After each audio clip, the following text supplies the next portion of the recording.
नमस्कार, मैं हूं गौनिका अरोड़ा। महाकाल लोक से आपका स्वागत है। मैं महाकाल लोक के उस हिस्से में खड़ी हूं जहां पर कुछ देर में प्रधानमंत्री नरेंद्र मोदी पहुंचने वाले हैं। प्रधानमंत्री नरेंद्र मोदी अब से कुछ देर में महाकाल लोक का लोकार्पण करेंगे और अब यहां से आपको सीधी तस्वीरें दिखाते हैं कि मेरे पीछे वो आपको पूरा कॉरिडोर दिखाई दे रहा है जहां पर प्रधानमंत्री नरेंद्र मोदी पहुंचेंगे और एक लंबा वक्त यहां पर बिताएंगे।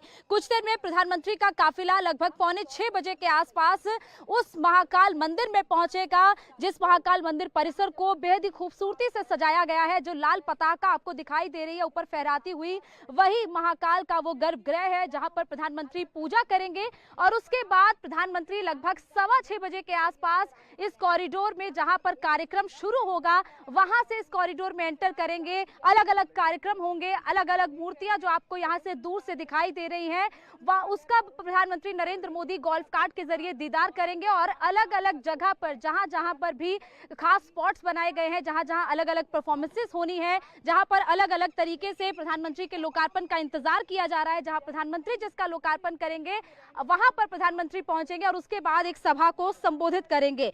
हम इस भव्य कॉरिडोर के शुभारंभ की दिव्य तस्वीरें आपको लगातार इंडिया टीवी पर दिखाएंगे। महाकाल लोक से प्रधानमंत्री नरेंद्र मोदी का संबोधन भी आपको लाइव दिखाएंगे। प्रधानमंत्री नरेंद्र मोदी ने जो महाकाल लोक बनवाया है वो कितना विशाल है, कितना भव्य है और कितना अद्भुत है, ये सब हमारे सहयोगी पवन नारा ने अपने कैमरे में कैद किया है। सबसे पहले आपको महाकाल लोक पर पवन नारा की ये एक्सक्लूसिव रिपोर्ट दिखाते हैं। नमस्कार, उज्जैन के महाकाल दरबार में आपका स्वागत है। मैं हूं आपके साथ पवन नारा। महाकाल कॉरिडोर बनकर तैयार है और प्रधानमंत्री नरेंद्र मोदी इसका उद्घाटन करने के लिए आ रहे हैं। महाकाल के दरबार तक पहुंचने के लिए आपको 904 मीटर के इस कॉरिडोर से गुजरना होगा, जिसके बीच आपको बहुत सारी मूर्तियां और पत्थरों पर उकेरी गई 2D 3D तस्वीरों के जरिए शिव भगवान के जीवन के दर्शन करने को मिलेंगे। यानी जब आप महाकाल के दरबार में पहुंच चुके होंगे तो आपका सिस्टम पौराणिक और आध्यात्मिक मान्यताओं से अपडेट हो चुका होगा और आपकी आध्यात्मिक यात्रा बेहद खास रहेगी।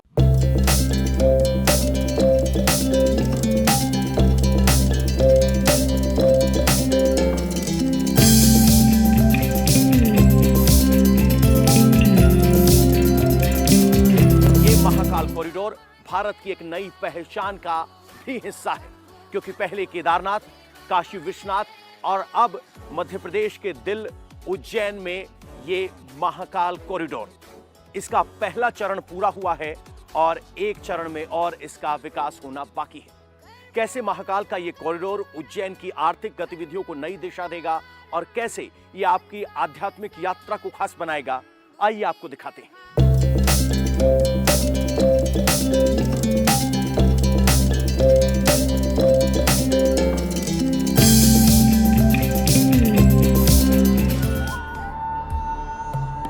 22 लाख स्क्वायर फीट में विकसित प्रोजेक्ट, 3 लाख स्क्वायर फीट क्षेत्र में मंदिर, 18 लाख स्क्वायर फीट का रुद्र सागर सरोवर, 108 स्मार्ट स्तंभ, 190 मूर्तियां, 5 लाख भक्तों की व्यवस्था, 856 करोड़ रुपए का खर्च।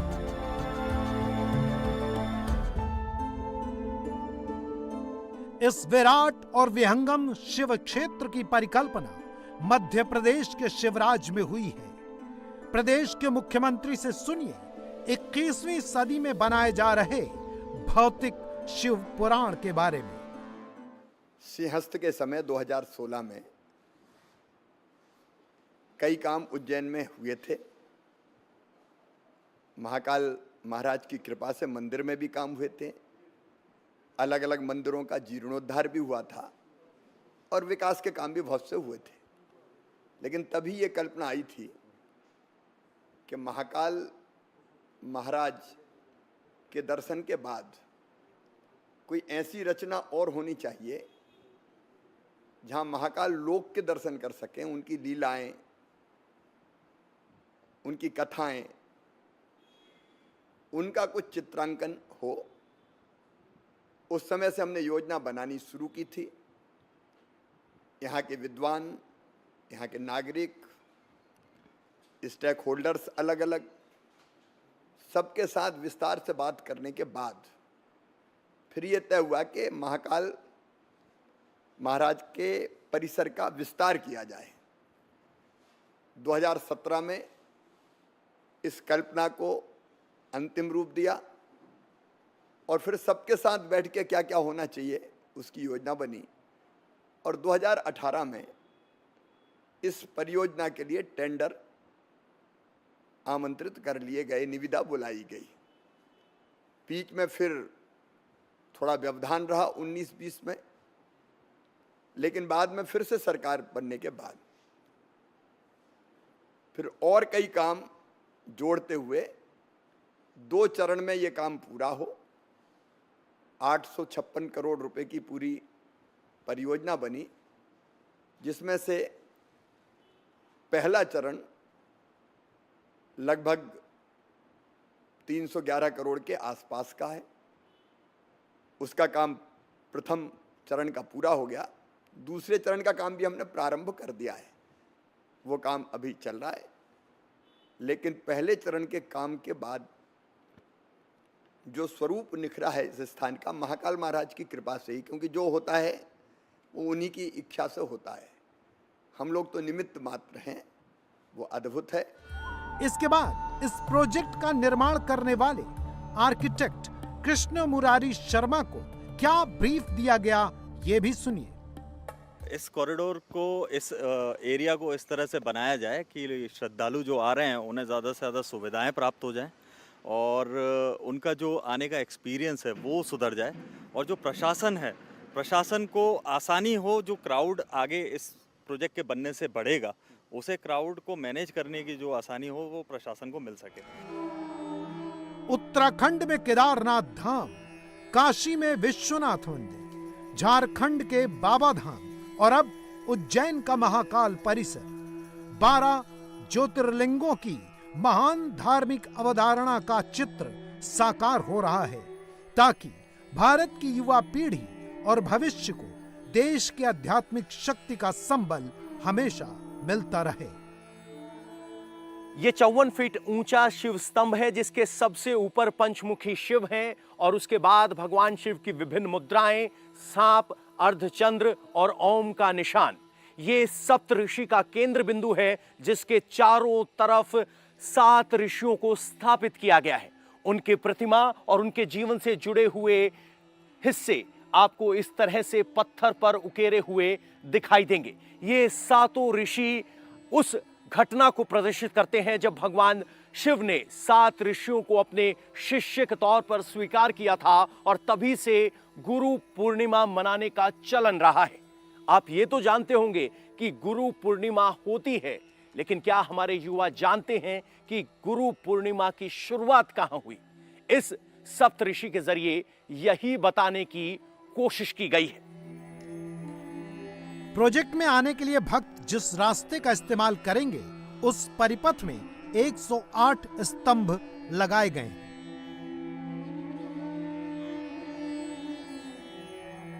इन स्तंभ में स्पीकर, सीसीटीवी कैमरे और क्यूआर कोड लगाए हैं, जिसकी वजह से ये खंबे देख भी सकते हैं, सुन भी सकते हैं, बोल भी सकते हैं। विज्ञान ने धार्मिक कथाओं को सच बना दिया है। इन खंभों में शिव के आनंद तांडव की 108 मुद्राएं बनाई गई हैं। एक ही पत्थर से पूरा का पूरा खंबा तैयार किया गया है।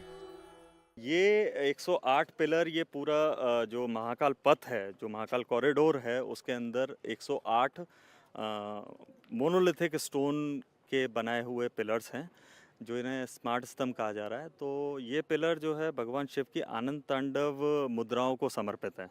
तो हर एक पिलर हर एक मुद्रा के ऊपर बनाया गया है, जिसके अंदर स्मार्टनेस की अगर मैं बात करूं तो इसमें लाइटिंग के अलावा कैमरा दिए हुए हैं सर्वेलेंस के लिए, सिक्योरिटी पर्पस के लिए, और स्पीकर्स दिए हुए हैं जो पब्लिक एड्रेस सिस्टम के लिए यूज़ होंगे।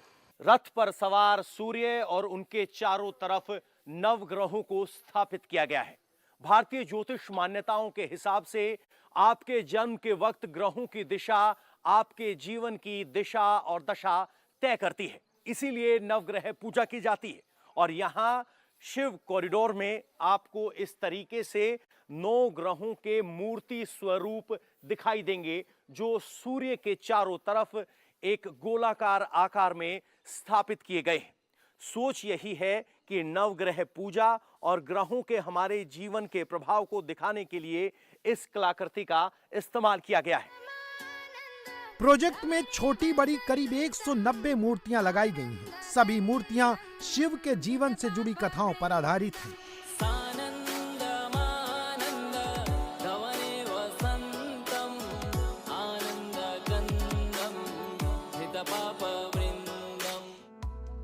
मूर्तियां एक खास तरह के फाइबर से बनाई गई हैं। ये रंगीन भी हैं और सादी भी।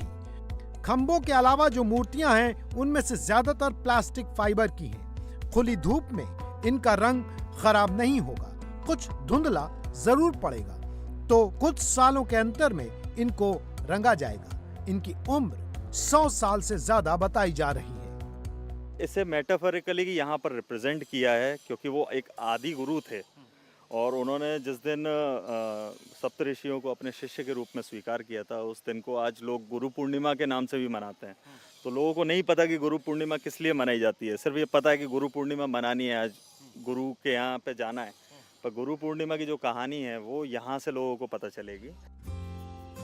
पूरे प्रोजेक्ट में 9 ग्रह, 7 ऋषि और शिव के कई रूपों को बयान करने वाली पत्थर की मूर्तियां भी हैं। जैसे 9 ग्रह की मूर्तियों की परिसर में बहुत खास जगह है। इस प्रोजेक्ट को तैयार करने के लिए बड़े पैमाने पर पहले से बने मंदिर, घर और दूसरे निर्माण को एक जगह से दूसरी जगह भेजा गया है। मंदिर परिसर की पहचान को बिल्कुल अलग रखने के लिए भी कई तरह के कदम उठाए गए हैं। इस कॉरिडोर में आपको सबसे बड़ा 134 फीट का म्यूरल दिखाई देगा।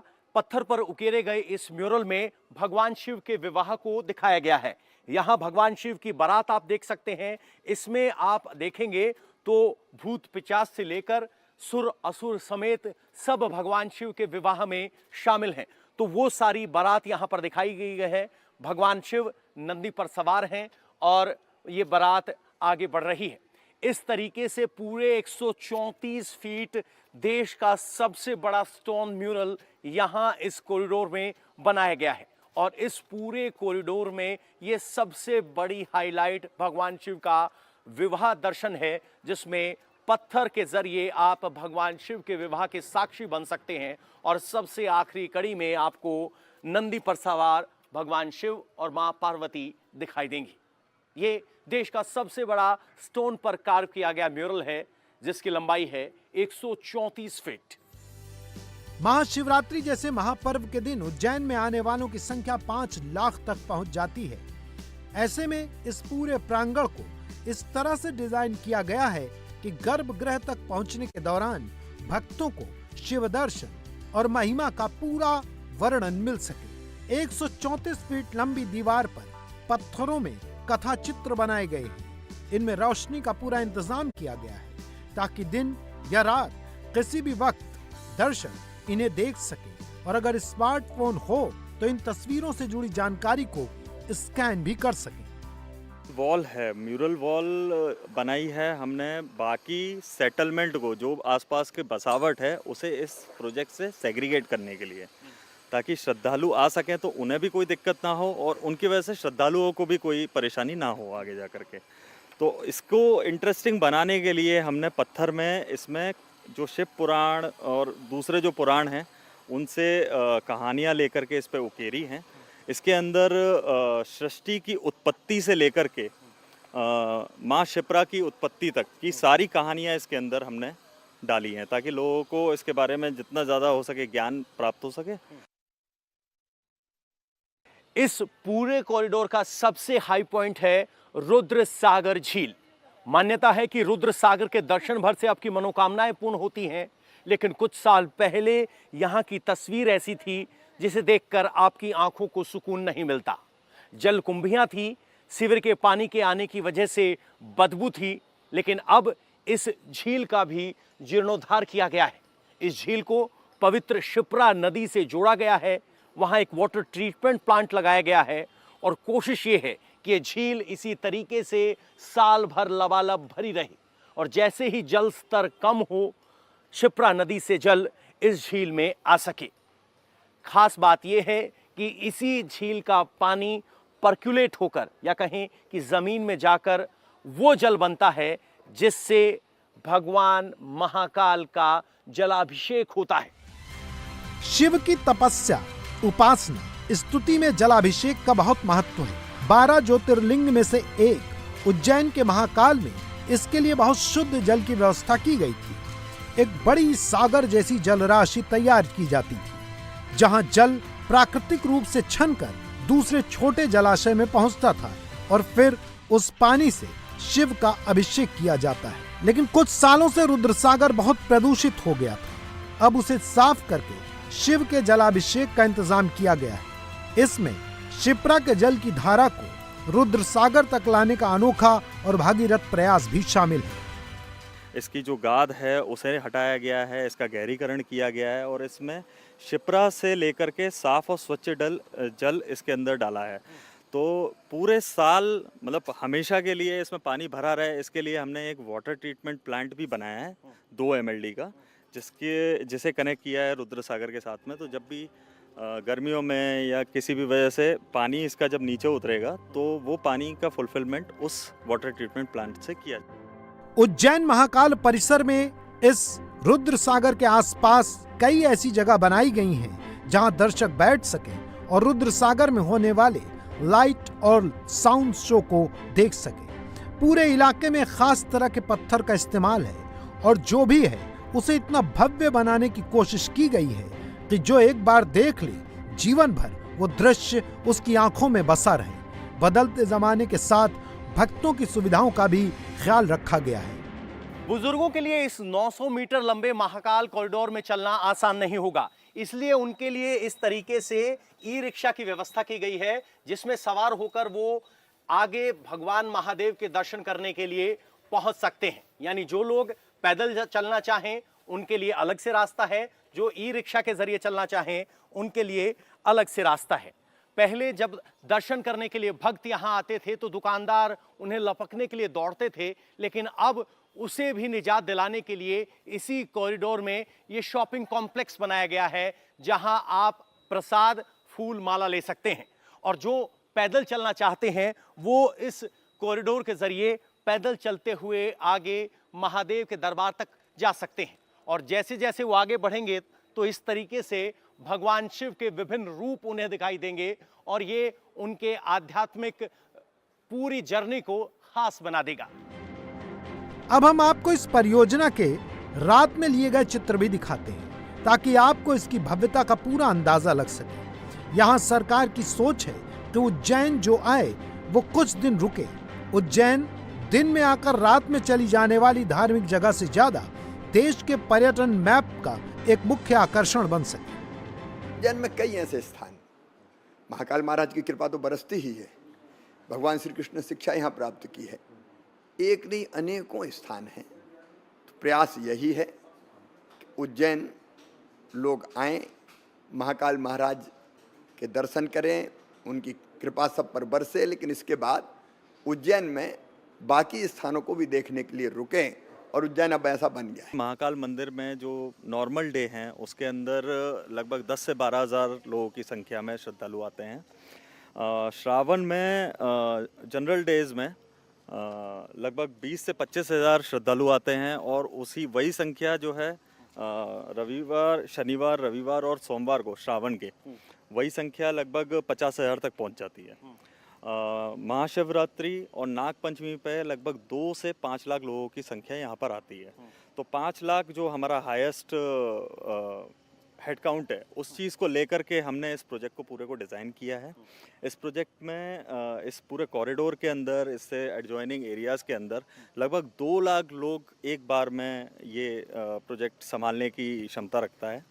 और अगर घंटे की बात करें तो हर घंटे ज़्यादा से ज़्यादा लगभग 40 हज़ार या 50 हज़ार लोगों से ज़्यादा लोग नहीं आने वाले।